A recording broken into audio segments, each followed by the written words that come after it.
మండపేట నియోజకవర్గం ఆంధ్రప్రదేశ్ అసెంబ్లీని ఏర్పాటు చేసే ప్రముఖ నియోజకవర్గాల్లో ఇది ఒకటి. ఇది అమలాపురం లోక్సభ నియోజకవర్గంలోని 7 సెగ్మెంట్లలో ఒకటి. మండపేట అసెంబ్లీ నియోజకవర్గంలో ప్రస్తుతం టీడీపీకి చెందిన వి జోగేశ్వరరావు ఎమ్మెల్యేగా కొనసాగుతున్నారు. 2008లో జరిగిన డీలిమిటేషన్ ప్రకారం ఈ నియోజకవర్గం ఏర్పాటైంది. 2019 నాటికి నియోజకవర్గంలో మొత్తం 2,14,324 మంది ఓటర్లున్నారు.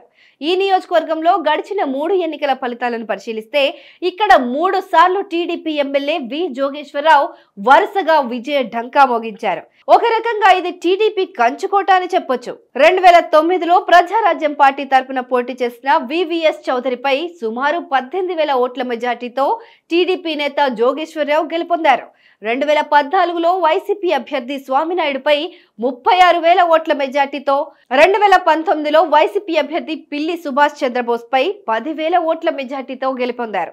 గెలిచిన ప్రతిసారి అధికార పక్షమా ప్రతిపక్షమా అని ఆలోచించకుండా ప్రజలతో మమేకమై క్షేత్రస్థాయి అభివృద్ధిపై ఫోకస్ చేశారు.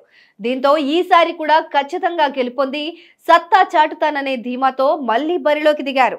ఇక వైసీపీ నుంచి తోట త్రిమూర్తులను పోటీకి దించింది అధిష్టానం. 4 సార్లు ఎమ్మెల్యేగా పనిచేసిన అనుభవం ఈయనకుంది.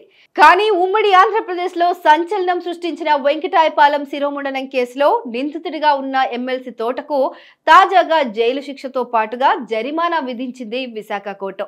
1996 డిసెంబర్ 29న తూర్పు గోదావరి జిల్లా రామచంద్రాపురం మండలం వెంకటాయపాలెంలో 5 దళిత యువకులను చిత్రహింసలు పెట్టి 2 యువకులకు గుండు కొట్టించి కనుబొమ్మలు గీయించి అవమానించిన ఘటనలో నిందితుడైన ఈ ఘటన అప్పట్లో రాష్ట్ర వ్యాప్తంగా సంచలనం సృష్టించింది. సుమారు 28 ఏళ్లుగా ఈ కేసు విచారణ జరిగింది. ఈ కేసుపై ఎన్నికల వేళ కోర్టు ఇచ్చిన తీర్పు ఏ విధంగా ఎఫెక్ట్ చూపిస్తుందో చూడాలి. మరి అధికారం కట్టబెట్టేది శాసించడానికి కాదు, పాలించడానికి. 5 ఏళ్లకు ఒక్కసారి చేతికొచ్చే ఆయుధం అసమర్థుని ఆదుకోవడానికి కాదు, దమ్మున్న నేతని ఎన్నుకోవడానికి. ప్రజాక్షేత్రంలో ఎంతటి ఘనుడైనా మట్టి కొరగొచ్చు, మట్టి మనుషులకు సైతం పట్టం కట్టొచ్చు. ఎవరిని సింహాసనం ఎక్కించాలో, ఎవరి మెడలు వంచాలో ప్రజలకు బాగా తెలుసు. ఇప్పుడు సమయం ఆసన్నమైంది.